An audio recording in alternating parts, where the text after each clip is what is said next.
여러분 안녕하십니까?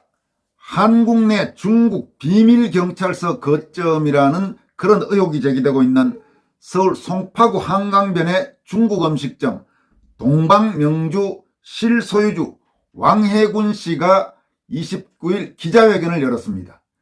그런데 이 기자회견 내용을 쭉 보면 참 황당합니다.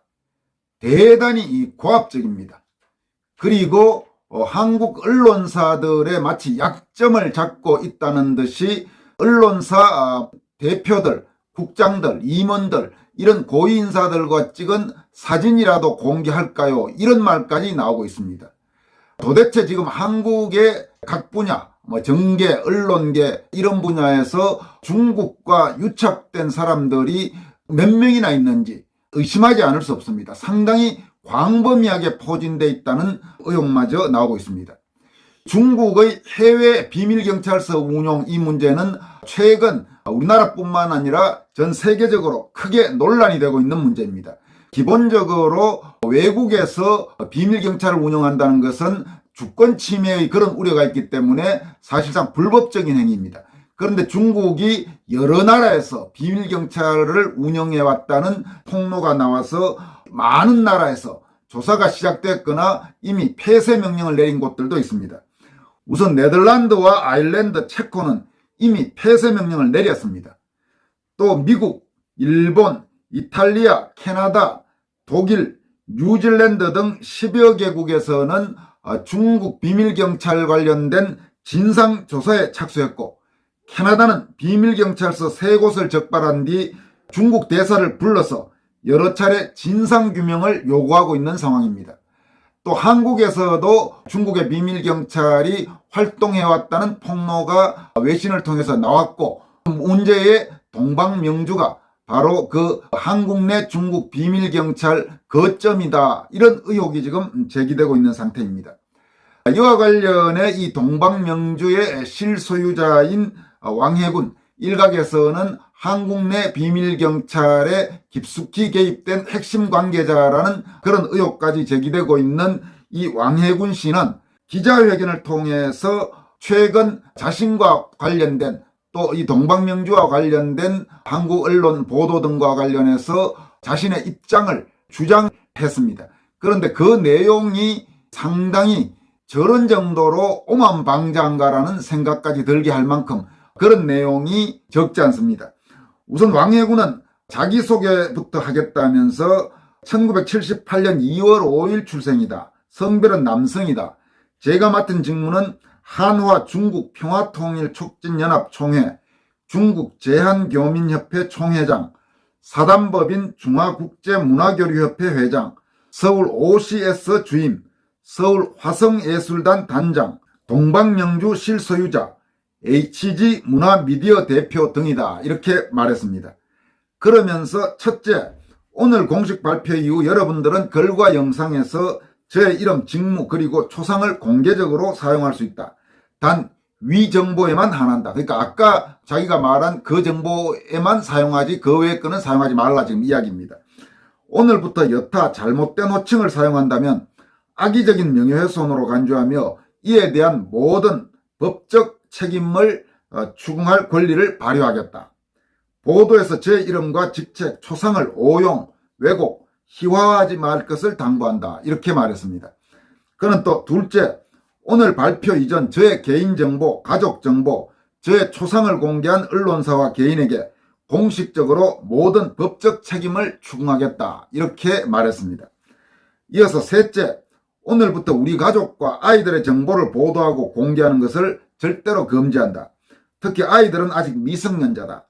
우리 가족과 아이에 관한 내용을 보도하고 우리 가족과 아이들을 괴롭히는 행위가 발생하게 된다면 저는 이를 저에 대한 도발로 간주하며 이에 대해 정당방위로 맞대응하겠다.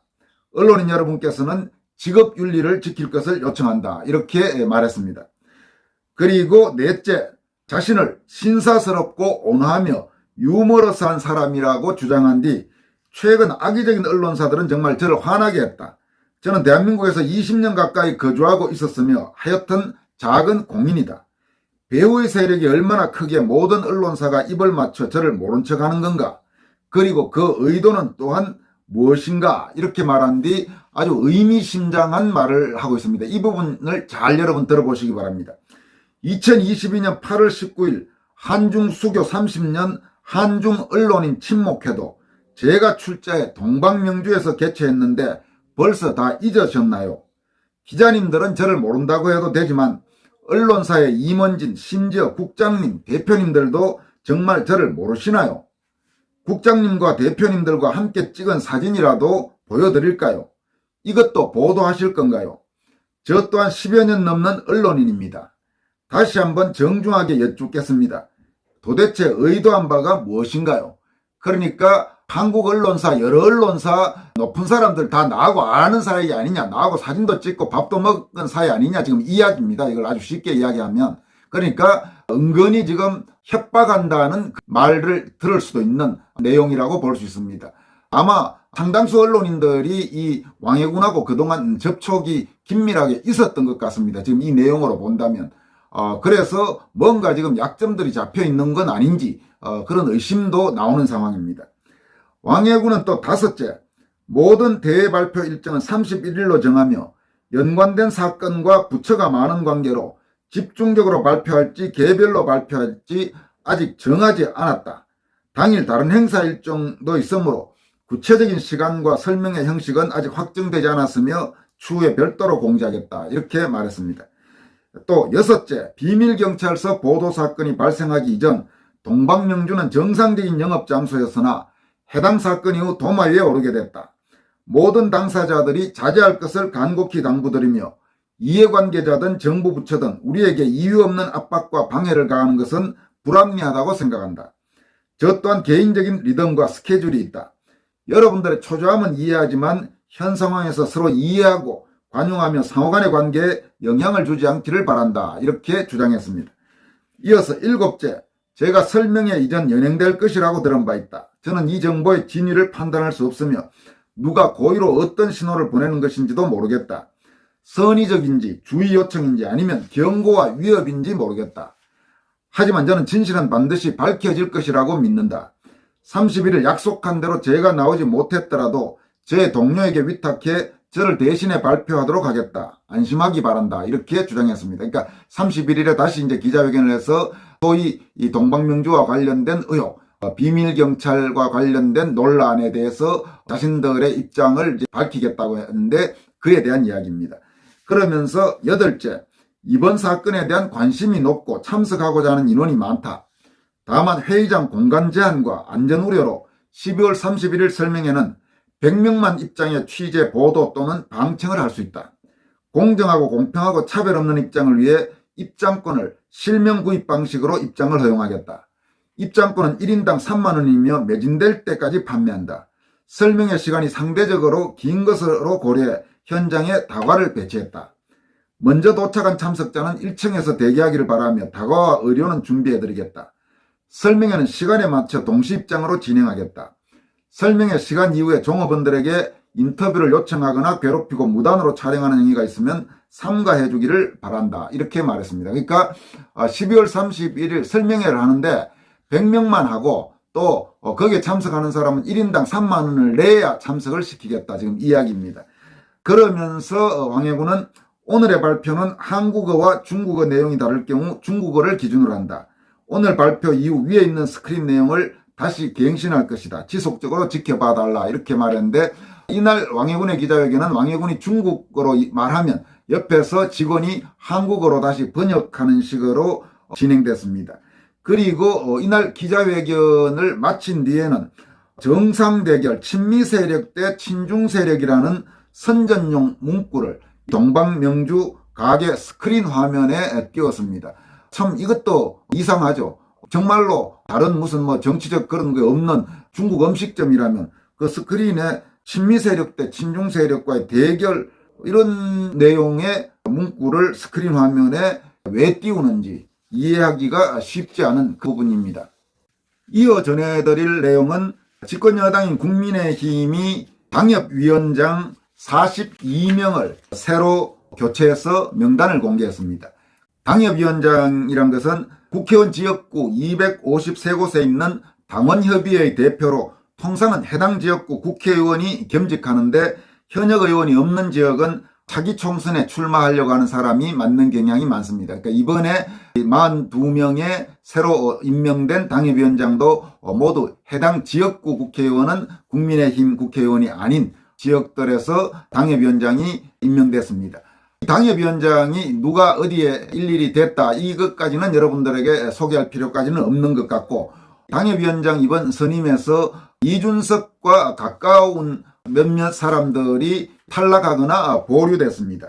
그러니까 이준석과 아주 가까운 것으로 알려진 비례대표 허나 의원은 서울 동대문 을에 당협위원장 신청을 했으나 탈락하고, 김경진 전 의원, 현재 야권 출신이죠. 호남 출신이기도 하고 원래 이 민주당 계열에 있다가 윤석열 쪽으로 이렇게 넘어온 김경진 전 의원이 동대문 을의 당협위원장이 되었습니다.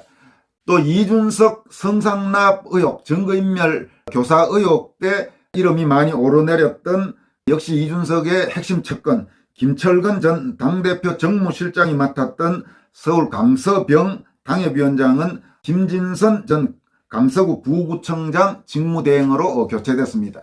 이번 당협위원장 선임 발표 이후에 유승민계로 꼽히는 김웅 의원, 서울 송파 쪽의 현재 지역구 국회의원이죠. 김웅 의원은 자신의 SNS를 통해서 조강특위가 허은하를 탈락시켰다 이러면서 이번 결정을 비난하는 그런 글을 올렸습니다.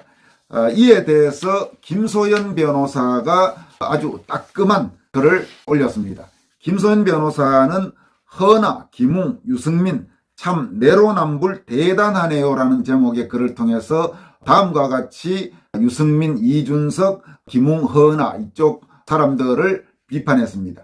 제가 미래통합당 국민의힘 당협위원장이었던 시절 김종인 비대위원장이 당무감사로 속아내려고 했을 때는 기억하지 못하나 봅니다. 이렇게 말을 시작했습니다.